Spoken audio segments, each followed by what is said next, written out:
Regular meeting of the Bardstown City Council, June the 26th. First order of business, do we have any groups or individuals that would like to address the council this evening? Anybody? Just interested people then, okay. Jessica, we want to go to you next on HCR Engineering on their change and fee amendment to the Brown Creek wastewater system. Yes, in the original scope of service agreement, they had some exclusions, which are generally not included in their general services for design projects. And those are archaeological investigations and environmental investigations, including any studies or wetland evaluations or delineations, endangered species, that sort of thing. Those are generally services that aren't included in their design fees. Part of the reason is that sometimes when you present your projects through the e-clearinghouse and the SHPO agencies, sometimes they don't deem that that's going to be an impact and they're not going to be required. And in this case, we weren't sure if they were going to be because our Brown Creek trunk sewer is an existing line and we're pretty much going in a very similar location. So there wasn't really an anticipation of having that be required. But after that was submitted, the agencies did come back and say that an archaeological study would be required as well as an environmental study. So this amendment is just to include those services and get those taken care of so the project can continue to move forward. Didn't you also say that because the first part of the main part that went all the way out to American Greetings is over 20 years old, and that's another factor that comes into play? Yes, and if there had been one done at the original project, we thought about trying to investigate and see if there was a study done back with the original project. But usually anything that's beyond 20 years, they'd like for you to go back and reassess.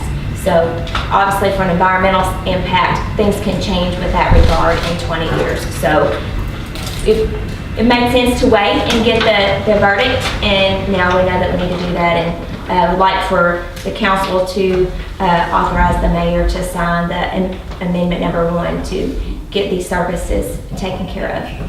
You think that's reasonable amount? Yes, just based on some past projects. And this is actually a large project scope. So if you look at the overall footage, the length of the project, that comes into play. Okay. I think what the estimate about $3.5 million on the actual project, the estimate going in. For the trunk line, yes. And we were not required to do that for the pump station or for work at the plant. So this was pretty much just to include the trunk line. Is it for archaeological or environmental or both? Mm-hmm. Okay. I ask for a motion then to approve the amendment number 1 in the HDR's agreement engineering for the Brown Creek trunk line project, $21,255. So moved, Mayor. Motion by Councilman Williams, do I have a second? Second by Councilman Buckman. Any other discussion? Seeing none, all in favor say aye. Aye. Opposed? Motion is carried.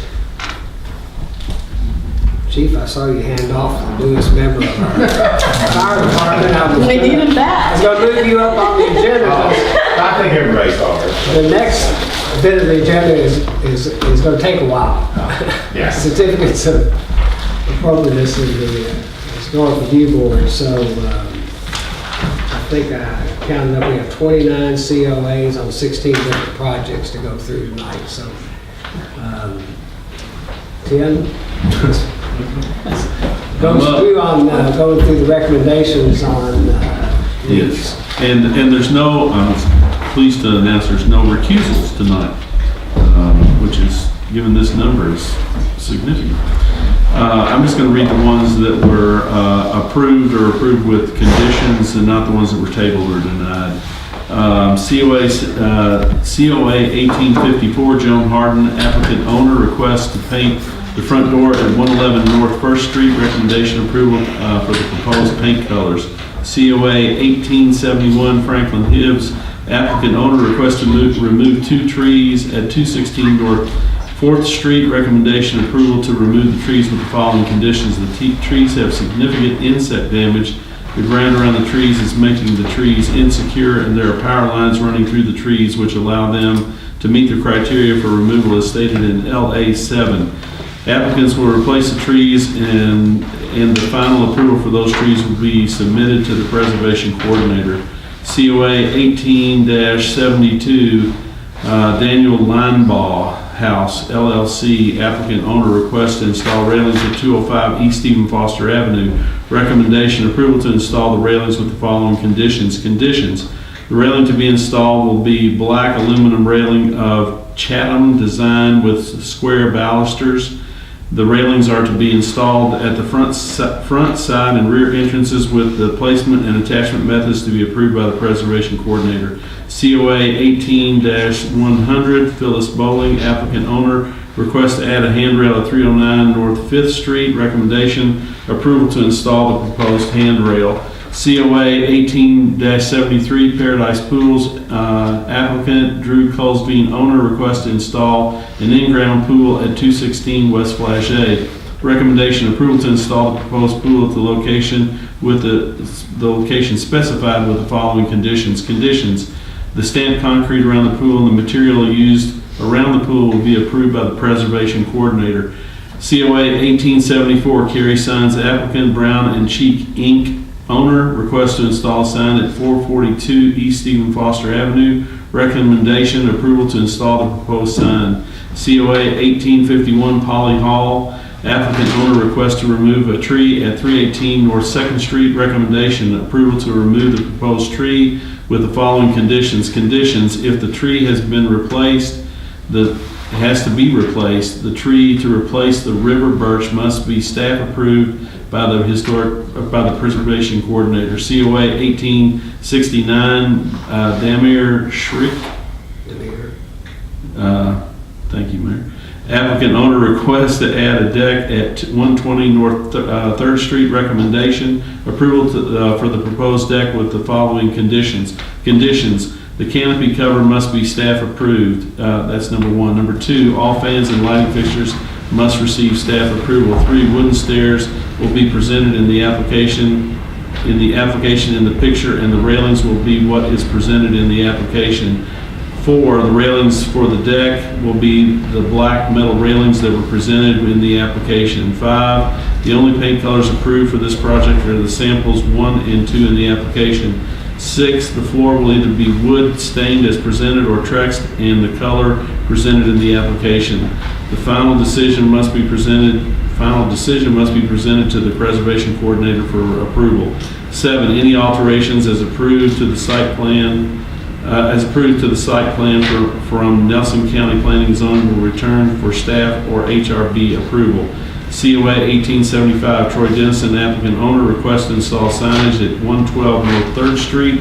Recommendation, approval to install the proposed signage with the following conditions. Conditions: the size of the sign will be reduced to be 11% of the building's facade. COA 1876, Eli Wimsett, applicant owner, requests to paint the exterior at 224 North 3rd Street. Recommendation, approval for the proposed paint colors with the following conditions. Conditions: the trim color will be white and must be staff approved with the paint sample provided. COA 1877, Kathy Lyons, applicant, Eli Wimsett, owner, requests to install signage at 224 North 3rd Street. Recommendation, approval to install signage with the following conditions. Conditions: the applicant will submit a redesigned plan for the signage layout and brackets and location, and these must be staff approved. COA 1879, Smith & Company CPAs, applicant owner, requests to replace a roof at 207 North 3rd Street. Recommendation, approval to install the proposed roof material with the following conditions. The final choice of the front roof material will be presented to the preservation coordinator for approval. COA 18-80, Fred No, applicant owner, requests to install the in-ground pool at 416 North 3rd Street. Recommendation, approval to install the pool with the following conditions. Conditions, the handrail chosen for the pool will be approved by the preservation coordinator. COA 18-81, Lance and Rachel Blanford, applicants' owners request to paint the patio concrete walls at 402 North 3rd Street. Recommendation, approval to paint the patio walls the proposed color. COA 18-82, Lance and Rachel Blanford, applicant owners request to paint the house at 402 North 3rd Street. Recommendation, approval to paint the house the proposed color. COA 18-83, Lance and Rachel Blanford, applicant owners request to paint the chimneys at 402 North 3rd Street. Recommendation, approval to paint the chimneys the proposed white color. COA 18-87, Mike and Amy Deaton, applicants, owners request to install landscaping at 108 West Broadway. Recommendation, approval to install the proposed landscaping. COA 18-88, Mike and Amy Deaton, applicants, owner request to remove the aluminum siding to expose gingerbread features on the eaves of the house at 108 West Broadway. Excuse me. Recommendation, approval to remove the aluminum siding to restore the gingerbread features of the house on the eaves. COA 18-89, Mike and Amy Deaton, applicants, owner request to remove concrete lattice and columns at 108 West Broadway. Recommendation to approve. Approval to remove lattice and replace the lattice with wood columns as proposed. COA 1890, Mike and Amy Deaton, applicants, owners request to add wood privacy fence at 108 West Broadway. Recommendation, approval to install the proposed privacy fence at location specified. COA 18-91, Mike and Amy Deaton, applicants, owners request to add decorative glass to the front door and transom at 108 West Broadway. Recommendation, approval to install the proposed glass on the front door and transom. COA 18-92, Mike and Amy Deaton, applicants, owner request to paint the exterior of the house at 108 West Broadway. Recommendation, approval to paint the house the proposed colors. COA 18-93, Jacob and Katie Hall, applicants, owners request to construct a new house at 209 West Flagey Street. Recommendation, approval to build the proposed house with the following conditions. Conditions, the house design proposed is approved. The trees that are in the proposed site of the house being built may be removed on the condition that they will be replaced with new landscaping design and must be staff approved. The trees at the rear of the property that are not on the side of the house being built must be kept. COA 18-94, Jacob and Katie Hall, applicants, owners request to add hardy plank siding on a new house at 209 West Flagey Street. Recommendation, approval to install the proposed siding. COA 18-95, Jacob and Katie Hall, applicants, owners request to add aluminum clad windows on the new house at 209 West Flagey Street. Recommendation, approval to install the proposed windows. Conditions, the material will be resubmitted on an amended application to be approved in the future. COA 18-96, Jacob and Katie Hall, applicants, owner request to add wood doors and French doors on the new house at 209 West Flagey Street. Recommendation, approval to install the proposed doors. COA 18-97, Jacob and Katie Hall, applicants, owners request to add wood louvered shutters on the new house at 209 West Flagey Street. Recommendation, approval to install the proposed wood shutters and hardware. COA 18-98, Jacob and Katie Hall, applicants, owners request to paint the exterior and trim on the new house at 209 West Flagey Street. Recommendation, approval of the proposed paint colors. COA 18-99, Jacob and Katie Hall, applicants, owners request to add garage windows on the new house at 209 West Flagey Street. Recommendation, approval of the proposed garage windows. All right. Thank you, Tim. Ask for a motion to approve COAs. I'll try to name these off as they were read. COA 1854, 71, 72, 100, 73, 74, 51, 69, 75, 76, 77, 79, 80, 81, 82, 83, 87, 88, 89, 90, 91, 92, 93, 94, 95, 96, 97, 98, 99. Those were in the order they were read by Tim Butler, our city attorney. I need a motion then to approve the recommendations from the Historic Review Board. Mayor, one possible correction on COA 18-99. Tim, would you, it was read off as garage windows, and I've got a request to add hardy plank siding on the new house. I think is that the change that was? I say, mine says approval of proposed garage windows. On 95, that was the change. 99. 99. Tim, the change at the last minute this afternoon was to 95. So,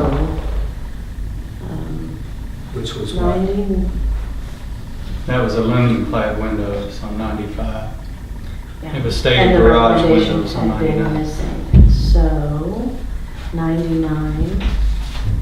What is it you have, Dave? Request to add garage windows. Are you on That's this what- one? Yeah, That's what Tim read. on the agenda, it does say add hardy plank siding, but on the one that I got this afternoon, it says for 99 to add approval for, and it's add garage windows on the new house. That's what 99, what's yours say on 99? Mine says request to add hardy plank siding to the new house, On 99? as it does on the iPad. Yes, on the agenda, it says that. Now, if you go into the approvals, you pull up the recommendations, the agenda is not consistent with what pulls up on the recommendations. Rashay came to me the last minute today and said, I discovered an error on 95. I've uploaded it. Can you now upload it for the council? And I did, but did not recognize that there was this other discrepancy. Well, I would say since the Bardstown Historical Meeting minutes are attached, and I think that probably supersedes the agenda. Yeah, the minutes say to request to add garage windows is what the. That supersedes it. That's what the minutes. Approval of the proposed garage windows. Yes, that's what the minutes say. On 99? Yeah, and then right there, Yes. saying, And 95 has it.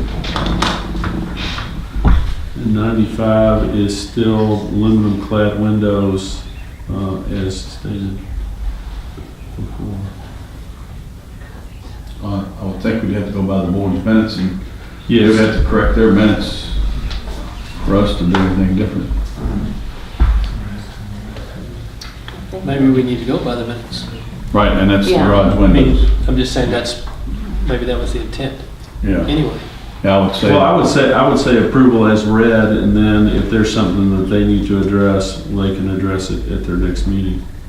All right, well, if I'm in order, then I'll make a motion that we approve all the COA recommendations with the conditions thereon that were read by our city attorney, Kim Butler. Second. A motion and a second, any other discussion? Recommendations and conditions, I guess. Yes. You did say that. Recommendation with Yes. conditions where applicable.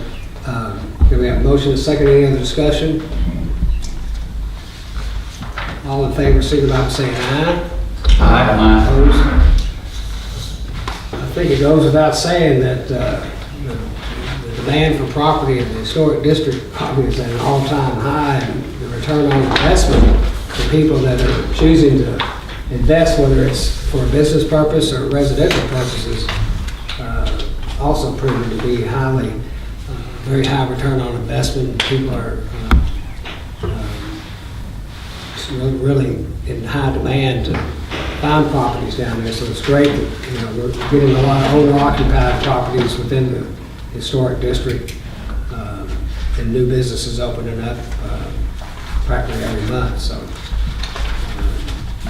it's good to see that these historic district is working as planned in the big scheme of things. Okay.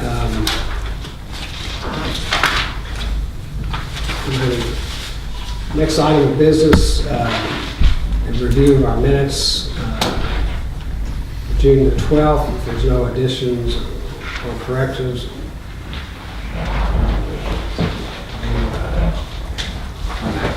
unanimous consent. Okay, we'll approve the minutes by unanimous consent. Under financial report, Tracy's not here. The only thing I would just talk about this evening is if you saw the news in the paper last week about the judge's decision to overturn the pension bill, I think Senate Bill 151.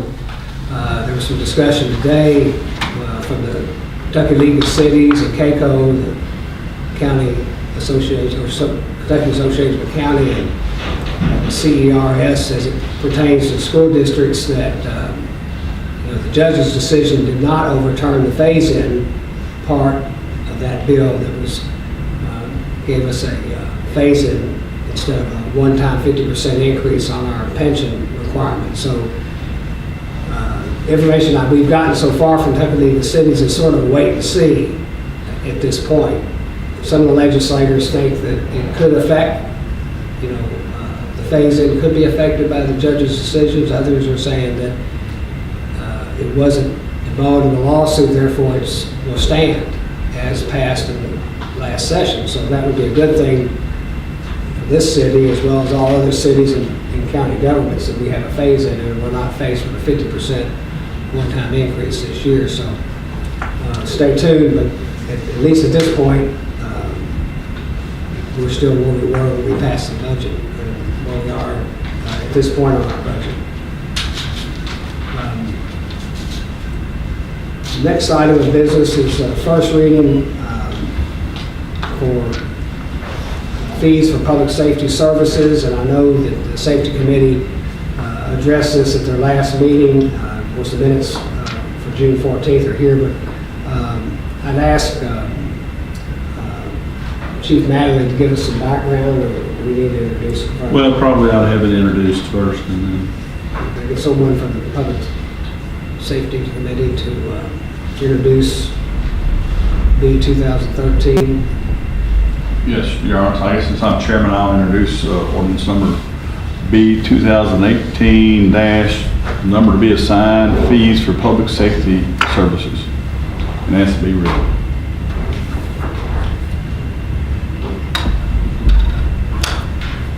And now, if you want to have the chief comment, or I can read it. Go ahead and first. read it. Actually, I think it might need to be a change to it, so maybe if we can do discussion first, and then if we make a Right, change to it, then we can change it.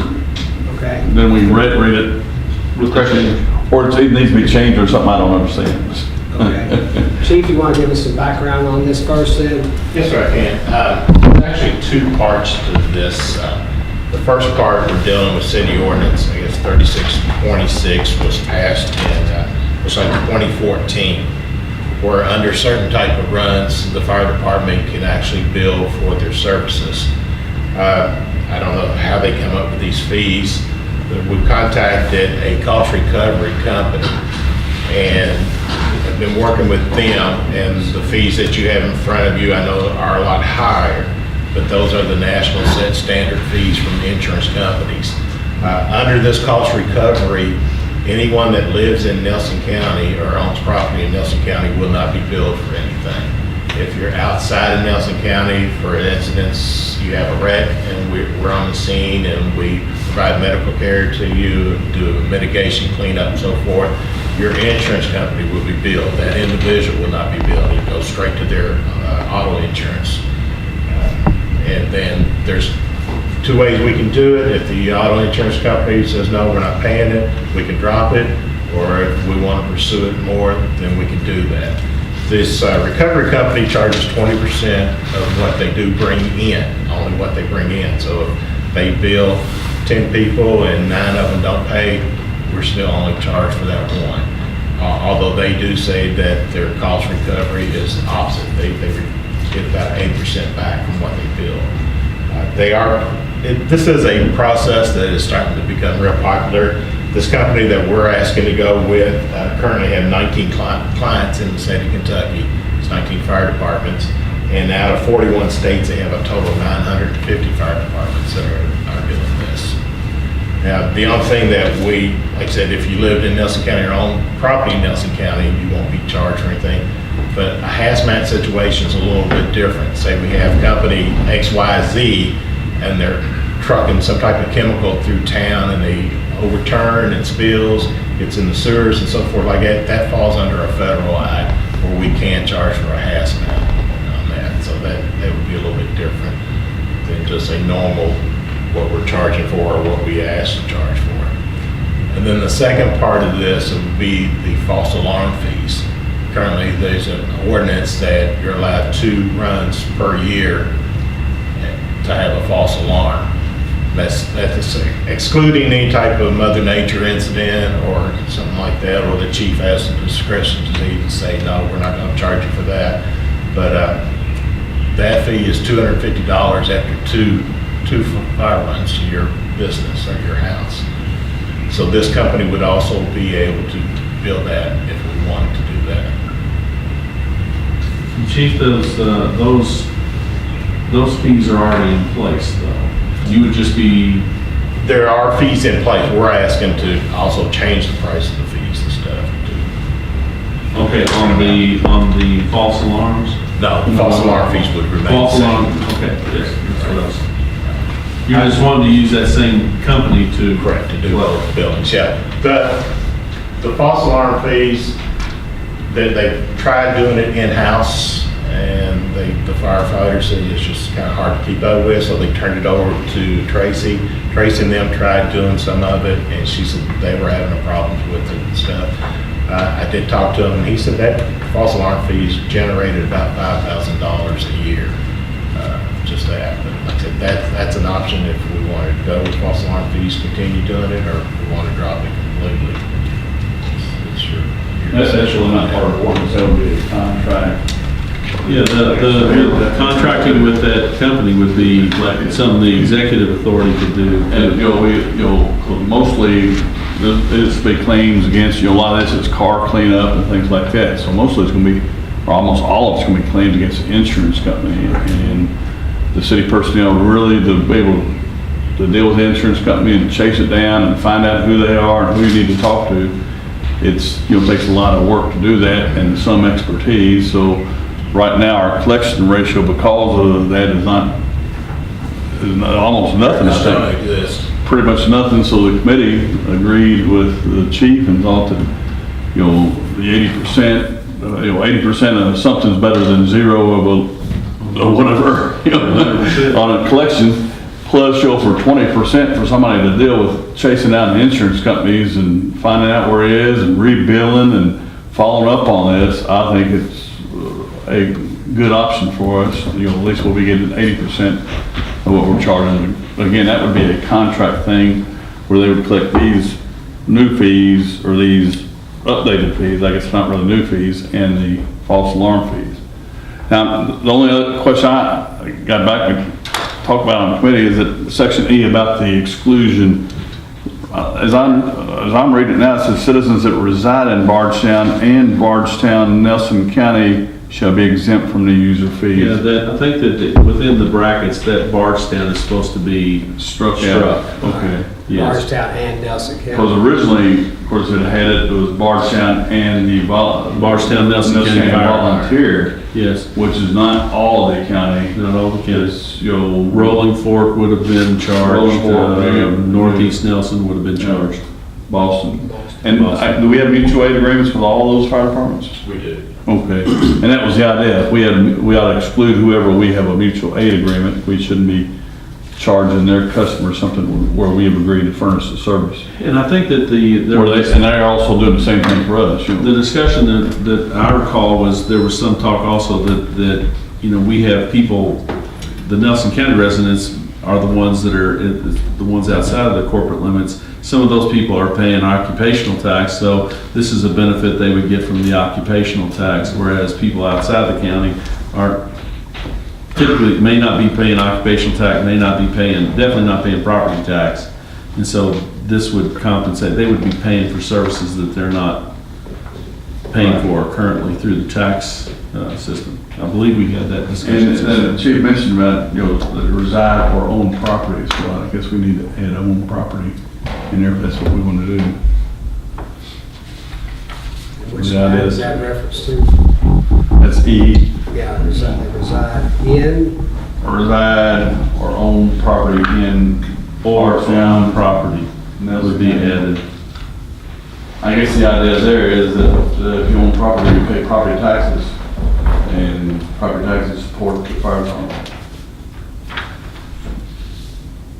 Chief, did you say you had some experience with this in Okolona, both in charging these type of fees and also with the company collecting these fees? Correct, yes, sir. Oklahoma Fire Department's been using this one company probably now 4 or 5 years, and had nothing but great things to say about them and their collection rate. Yeah, I would generally think that, gosh, we have a billing system here, we ought to be able to bill it ourselves, but I think with the expertise and that needed to really chase these insurance companies down, that it would be best that we contract that out, so we get 80% of something. Well, and then we're making a lot more runs, all these injury accidents that are happening, we're now making runs to each and every one of those injury accidents now that are anywhere, and that includes some that are out on the Bluegrass Parkway. Unfortunately, there's a number of those annually that we're... Actually, under this, we wouldn't charge anything except if it is an occurrence in Nelson County. I mean, in Bardstown. In other words, we went out outside Bardstown and did one of these Our city services. limits do cover a section of that Bluegrass Parkway. Yeah, okay, that's, all right, I didn't know that.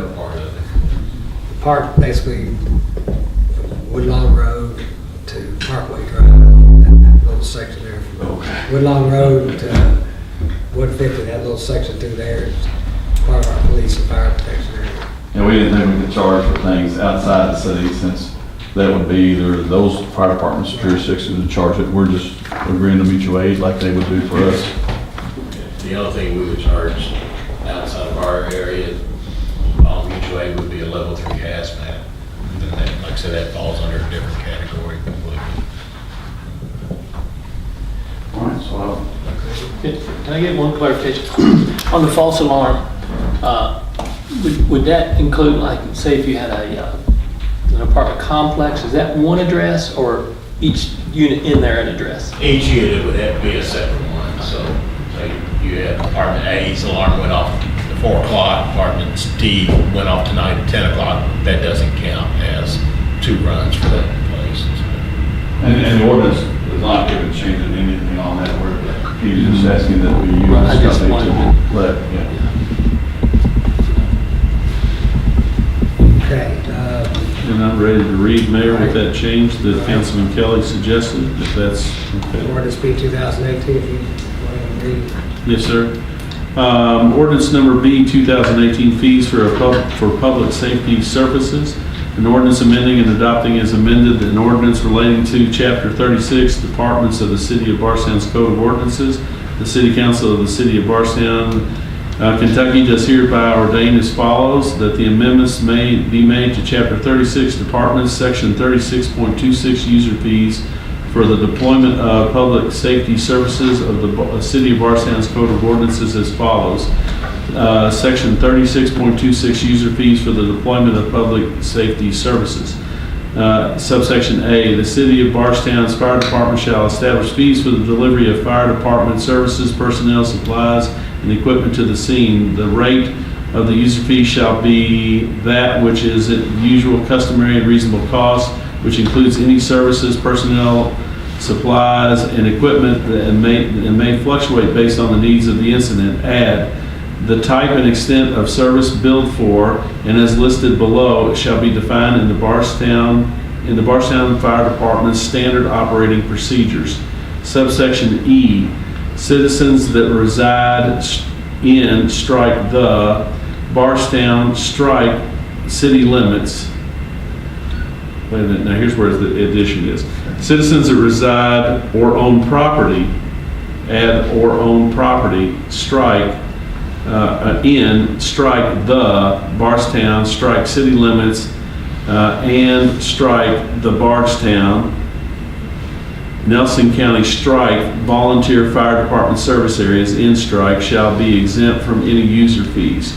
Fee schedule, strike simple extrication, less than 15 minutes, $100, strike extended extrication, greater than 15 minutes, $200, strike hazmat cars and trucks, less than 30 gallons, $150. Strike. Hazmat cars and trucks greater than 30 gallons, up to $500. Strike. Car fire engine compartment only, $125. Strike. Car fire extension in the passenger's compartment, $250. Strike. Large truck fire, up to $500. Strike. Technical rescue, up to $500. Strike. Traffic control, $50 per hour per truck and $25 per hour per man.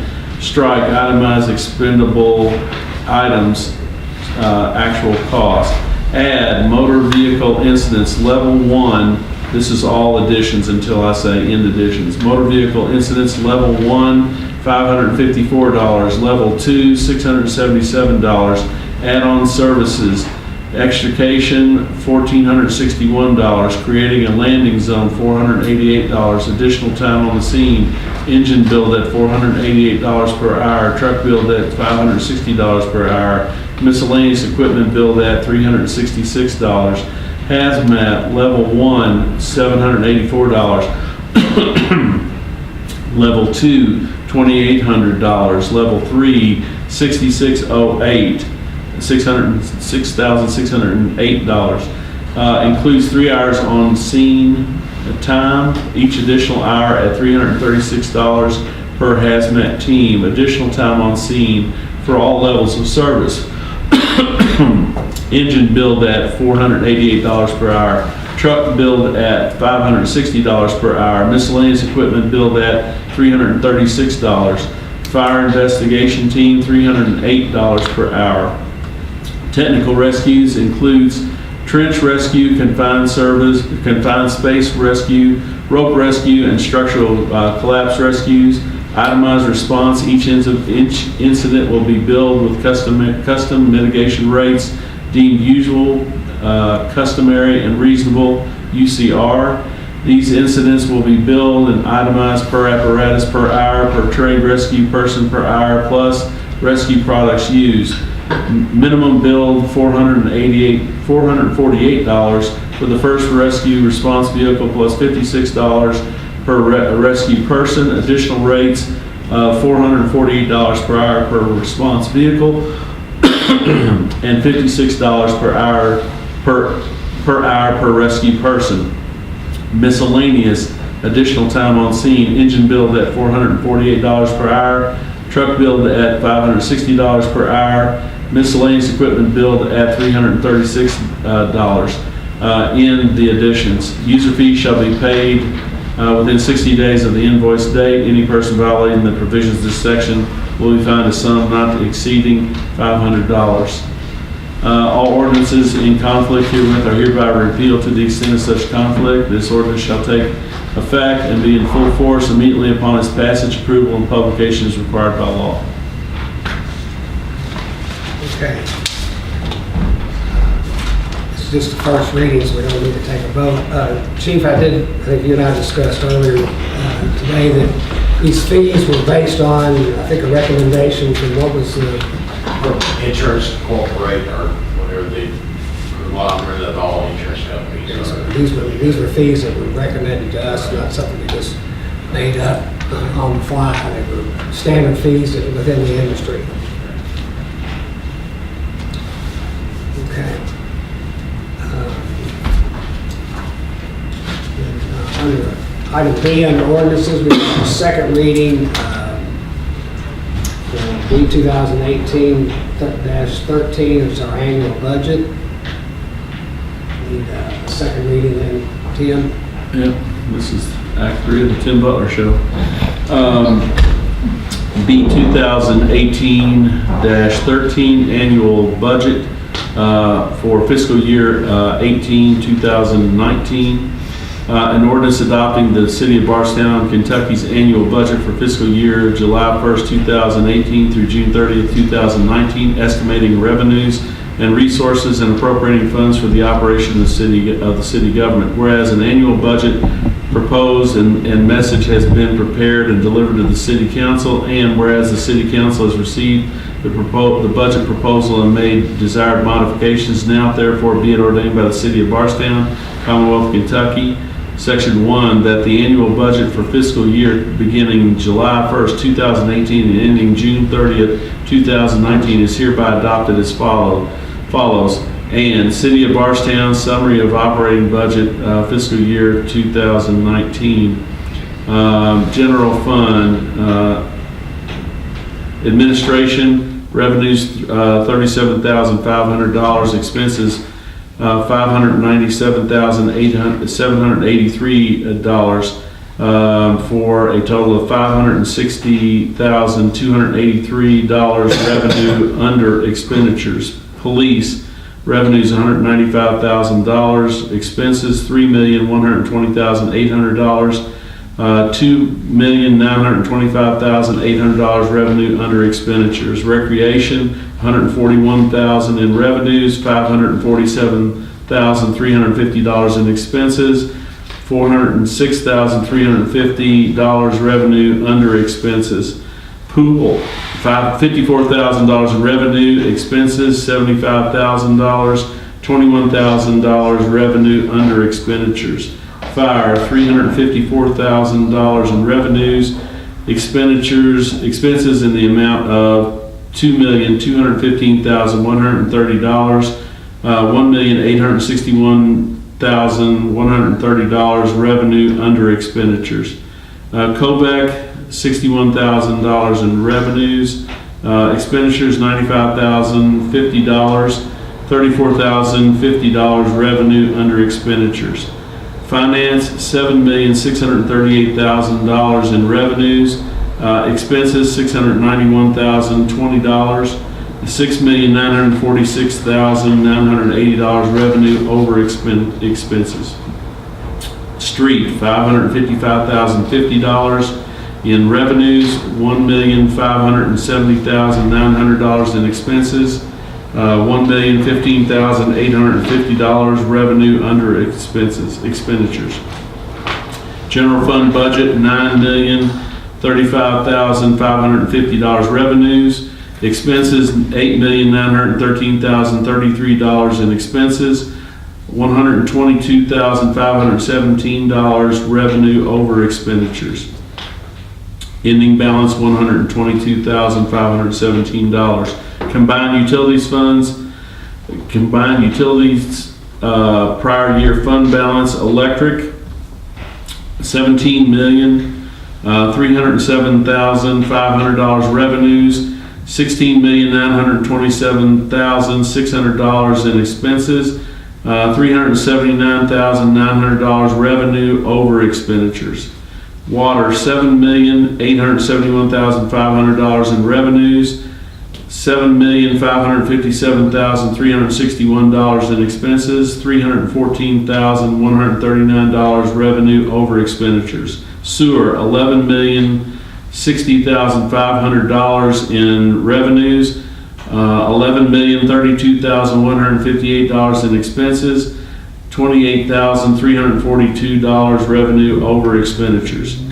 Cable net, $10,700,000 in revenues, expenses $10,611,033, $88,967 revenue over expenditures. Garbage, $1,831,000 in revenues, expenses $1,503,800 in expenses, $327,200 total revenue over expenditures. Ending balance $1,138,548. General fund and combined utilities ending balance $57,806,050 in revenues, expenses $56,544,985, $1,261,065 revenue over expenditures. Section 2, any and all ordinances inconsistent with this ordinance are hereby repealed. And Section 3, this ordinance shall take effect July 1st, 2018, after its passage and publication is required by law. All right, thank you, Tim. This is the second reading, so I need a motion then to approve ordinance B 2018-13. Mayor, allowed, go ahead, Keisha. No, go ahead. I'd like to make a motion to approve ordinance number B 2018-13, the ordinance adopting the City of Bardstown's budget for the fiscal year July 1, 2018 through June 30th, 2019. Thank you. Do I have a second? A second. Second by Councilman Copeland. Any discussion? I just again would like to thank the staff for all the hard work they put into this budget, and also the council for all the time you all have spent in it. There's quite a number of capital projects in here, which is affecting the net, but they're still coming in $1 million to the good. That number could improve depending on how we finance some of these improvements that we're involved with. There's just sewer and water alone, there's $9 million in capital projects, so we probably won't get to all that this year, and probably won't spend cash on all that either, which will improve that position. And Mayor, you're to be commended too for your efforts on this budget. Well, thank you. We spend, Tracy and I and a lot of staff spend a lot of time on it. We've been through it several times in advance, so try to get it right to begin with. And through all his oversight, I think it's a strong budget as we've had in a while, and I think we're going to see when we get our next bond rating, you're going to see our bond rating is going to be much improved over what it was 2 years ago, so that'll be coming out here pretty soon. That's the way we handled our budget last year and this year, so that's an improvement as well. So since it's a second reading, I'll ask for an individual vote, but all in favor by saying aye, starting with Councilman Jones. Aye. Aye. Aye. Thank you. Budget is approved. It started next fiscal year in just a few days. Thank you all. Okay, reports of the staff and committees. You've got your minutes from the safety committee meeting. Any comments to be made? We talked earlier tonight about quite a bit of the discussion with the new fee structure for the fire department runs. Anything else? The only other, I think Chief Crescent gave us a report on the body cameras, and they're proceeding on with implementing that. They're not going to rush into it because they want to make sure they get the system to work, and the system to work best for the department, and get all the pieces together first before they jump into it. Yeah, I have an ongoing discussion with the publisher at the local paper, Forest, about they always want to talk about what a great idea this is for the city of Bardstown to get body cams, but they never mention the sheriff's department or the Kentucky State Police. I just don't know why it would not be appropriate for those two groups to be having body cams, but they seem to leave those guys out. I don't know why. I'll write the outdoor rules. I read them. It's always surprising to me why we're the one that needs them, but no other police agency in the city or county that seems to need them. But we're going to do our best to have them. The chief's doing a good job on doing the background on that, and I think it is a positive move on the part of our police department and the city to have them in place and use them. So I think it'll be a good tool for us long term.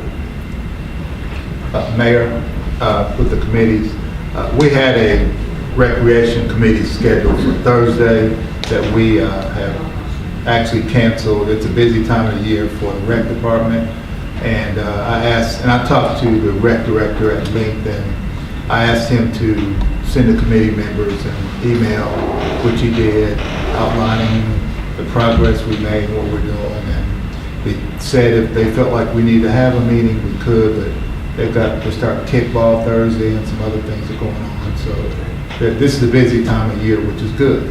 So With servicing. reschedule at a later date. Yes, sir. Robert, any other staff members got anything to report out at this time? No, sir. I would just like to make a comment about the response from our first responders Friday afternoon after the Barton warehouse collapse, and also would include the Bardstown Nelson County Fire and Rescue response. They were right on top of that. The first thing was to make sure that everyone was accounted for, all the employees and subcontractors. There's a number of those people that were on property that day. First and foremost, obviously, their safety was the first order of business, and then the containment effort that started right after that. Our public works people were on site because our sewer line and pump station were very close proximity of the collapse. They were on site until 1 a.m. Saturday morning, some of the public works people. They were still there Saturday afternoon. I was down there again. I wasn't there at 1 a.m., but I was down there Saturday afternoon at 3 o'clock. Some of our people were still on site, but the work at that point for the containment had been accomplished, and I think by Sunday the creek was clear and containment efforts had worked, but a lot of work went into this incident, both on our first responders as well as the people involved with Barton, as well as their subcontractors who stepped up and took care of this as best they could under the circumstances. So I want to commend our people for their work. A lot of times it goes unnoticed that you've got public works guys out locating sewer lines in the dark to try to keep the bulldozers and front end loaders from digging them up as they're trying to put in retention ponds and all that. It was not an easy job, so a lot of coordination took place. So I want to commend them for that. Okay, new business. We have a property tax assessment moratorium at 127 North 3rd Street.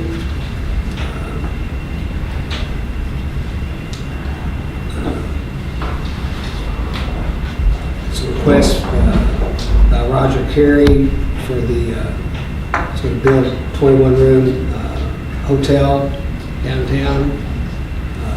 Moratorium, I guess, would be at the current value of $335,000, would stay that way for, I think, a period of 5 years.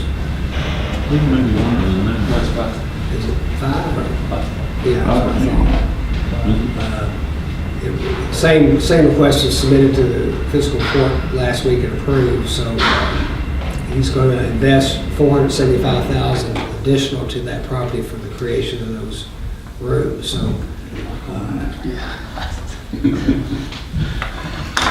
John, you got that look and say, good luck on that.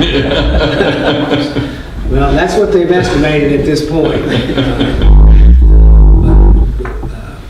We need a motion then to approve the moratorium, which is permittable in this historic district for this purpose. I'll make that motion, Mayor. Motion. Approve the moratorium for Roger Carey. Yeah, it's Gin Incorporated and Pac-Man Incorporated. The location is 127 North 3rd Street, and 6,708 square feet of commercial space for the purpose of 21 hotel rooms. So we have a Second, Mayor. motion and a second. Any other discussion? All in favor, signify by saying aye. Aye. All opposed? Motion carried. Thank you. Okay. Next item of business is the appointment of Karen Scout to the Human Rights Commission. As you know, we lost a member, Joni Jenkins, who died in a horrific car accident, I think, on the Western Kentucky Parkway. Mary Spalding, who heads up the commission, has known Karen for quite some time. Karen's been actively involved with some of the human rights projects and so forth in the community, and Mary reached out to her when this vacancy transpired, and Karen has agreed to serve the balance of the term for Joni Jenkins. So I'd ask for a motion to approve the appointment of Karen Scout to the Human Rights Commission. So moved. A motion by Councilman Coleman. Second. All in favor? Oh, excuse me. Second by Councilman Dones. Now, all in favor, signify by saying aye. Aye. All opposed? I said Coleman and Copeland. Sorry about that. Okay, municipal order 2018-04. It's an update to our personnel policy. Need this introduced, I guess, or just this read as a municipal order, and then I'll let our HR director. I can read it. It doesn't actually need to be read, but I can read it. Maybe. Municipal order number M 2018-04, municipal order amending the personnel policies and procedures established in municipal order 91-8 and amended in full in municipal order number 2007-7 and amended in municipal order numbers 2003-16, 2004-4, 2007-8, 2008-8, 2009-7, 2009-15, 2011-3, 2013-03, 2013-17, 2014-11, and 2015-22, whereas the City of Bardstown recognizes that a personnel system which is designed to ensure the recruitment and retention of a competent, productive workforce is essential to both effective and efficient local government, and whereas it is essential to have personnel policies and procedures in writing delineating all aspects of employment with the City of Bardstown and available to each of the employees, and whereas the current personnel policies and procedures have not had a full and complete amendment in almost 2 decades, now therefore be it ordered by the City Council of Bardstown, Commonwealth of Kentucky, that the personnel policies attached hereto be adopted in full to represent the true and accurate guidelines for employment with the City of Bardstown. You're not going to read the 67-page attachment? I did.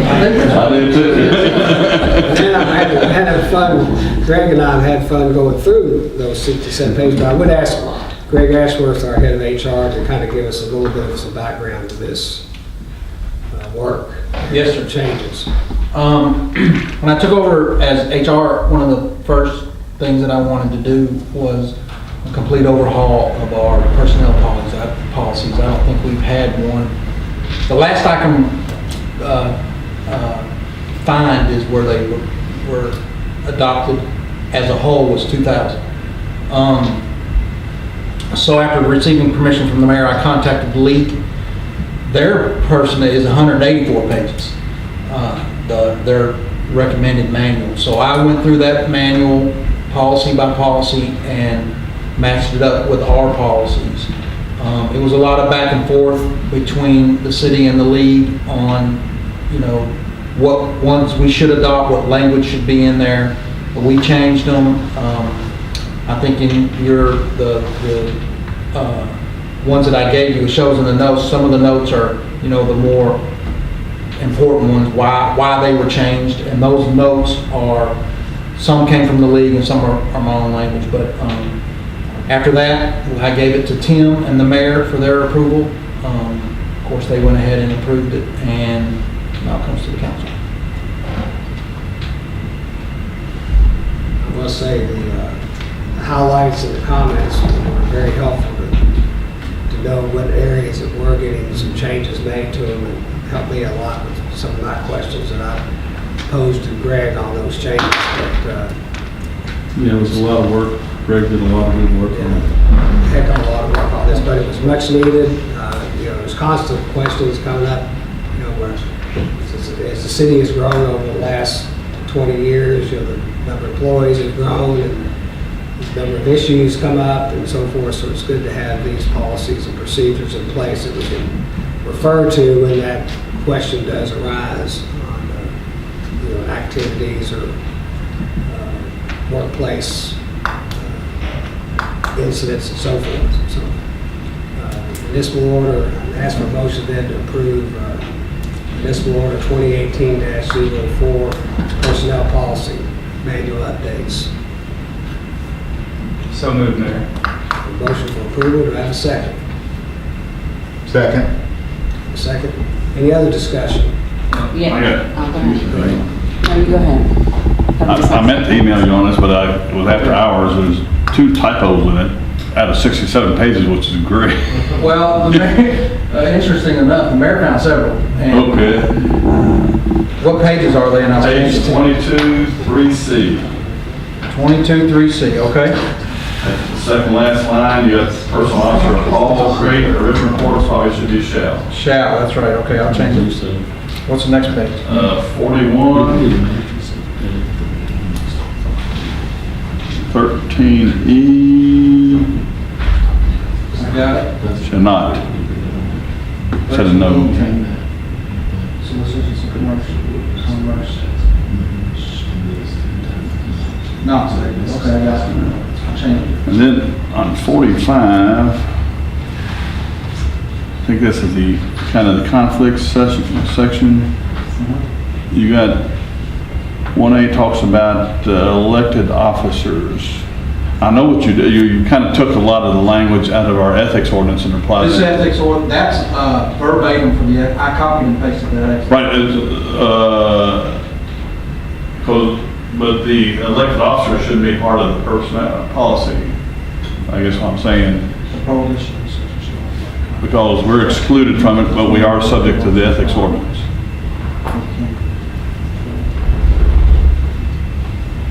Okay, I see what you're saying. So it probably need to be reworded a little bit to Okay. make it employees instead of, Employees, and that's, I just copied it verbatim because some of the language in that ethics ordinance does apply to our employees.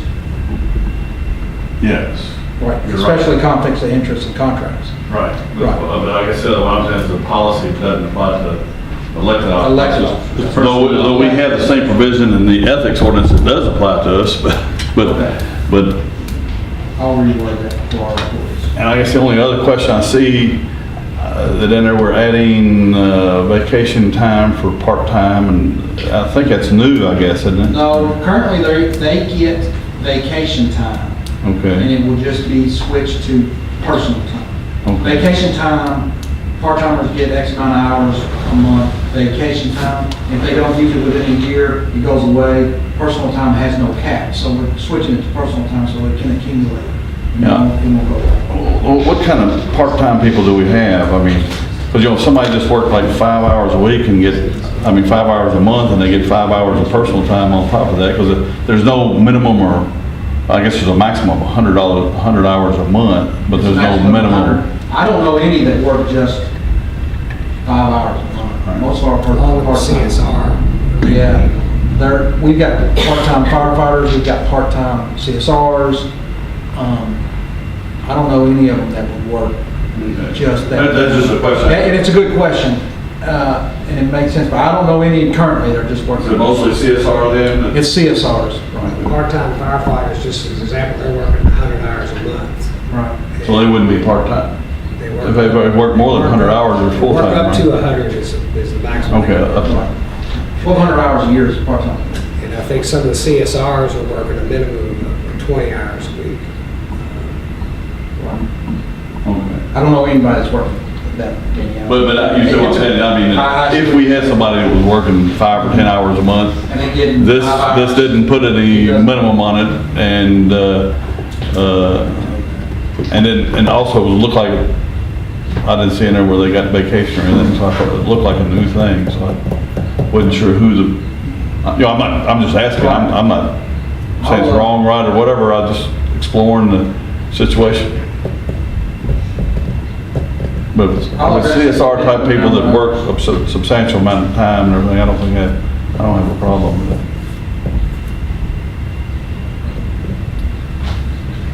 Should we add some hours, like a minimum of 20 hours a week? Yeah, I'm gonna reword that to where those part-timers would have to work a minimum of 20 hours a week in order to get the 15 vacation hours. time. We can do that through ADP. They'll have to work X amount of hours before they can get their I mean, part-time. Now, that's a good question. that's all I've got out of 67 pages. Okay, Councilman Copeland, we had some questions. Yes, I just wanted to thank you from HR, from one person to another. Very, very self-explanatory, and the introductory period. I appreciate that. That was very necessary. It was necessary. And so, I don't think people understand your job, because it's hard to do this and then keep up with all of the additions that need to be done throughout the years. So I was just very appreciative of that, and how readable it was and how easy it was to understand. So thank you very much. Thank you. And let me echo that too, because I don't want to just leave this on criticism only, but it looks like you did spend a lot of time on this and did a good job. It was a process. It was. Yeah. Thank you. So, Yeah, wasn't something he put together in a month or so. It's been ongoing for most of the last year. I guess. Most last year. Okay, we have a motion and a second. And I would assume that and I don't remember who seconded it, but Councilman Jones made the motion. I assume you would allow for those Yes. additions and corrections as stated here in the conversation? Yes. Okay. And I don't remember who said it. Williams. She made a motion. Councilman Williams, I have. I have Councilman Jones and Councilman Williams. Oh, there you go. No. That must be another motion. Okay, motion and a second. All in favor say aye. Opposed? Okay, motion carried.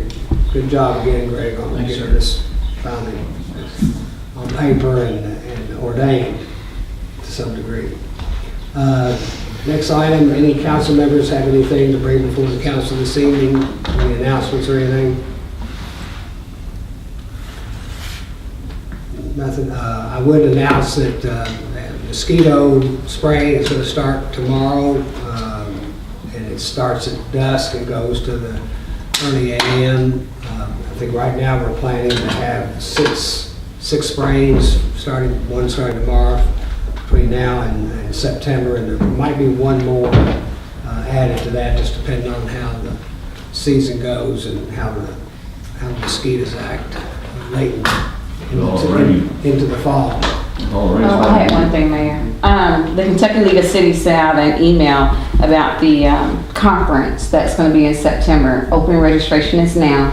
So it is in Louisville, so we may want to get registered. It is close to us, so like Lexington, so hopefully Bardstown will have a good showing at the conference. Okay, thank you.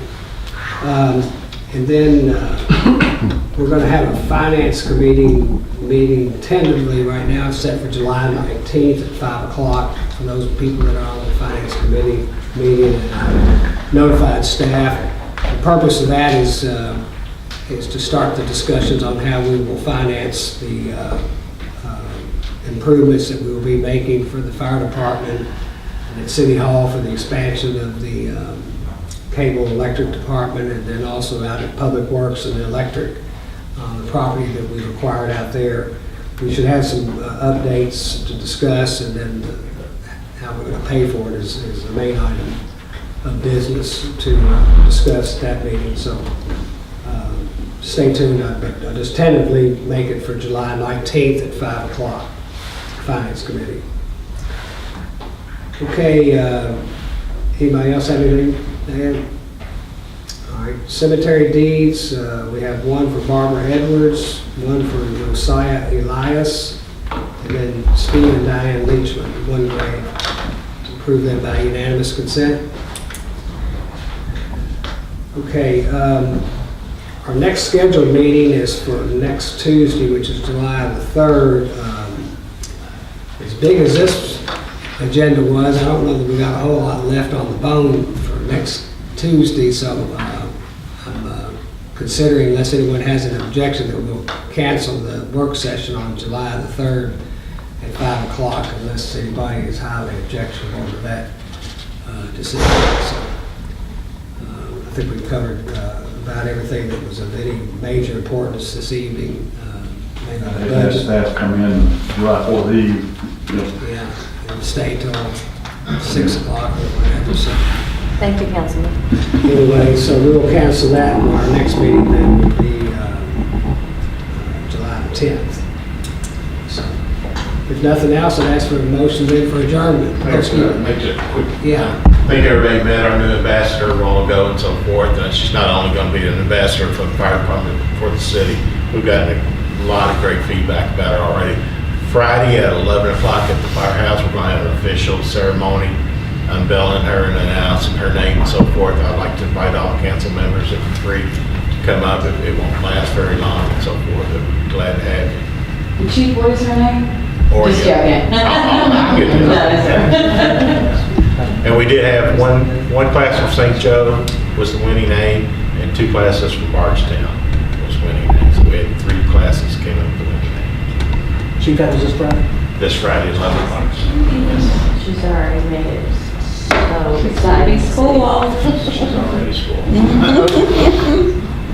Thank you. Well, I think we need to thank Chief, because I think the Chief is the reason that this young lady is on our crew now. I think that you handle all that yourself? Yes, sir. Yeah, we handled the purchasing and adoption of the new pup, and it's a great addition to the fire department, so thank you for that. Thank you. Okay, if there's nothing else, I'll ask a motion for adjournment. Motion by Councilman Buckman, second by Councilman Copeland. All in favor, say aye. Aye. Opposed? We're adjourned.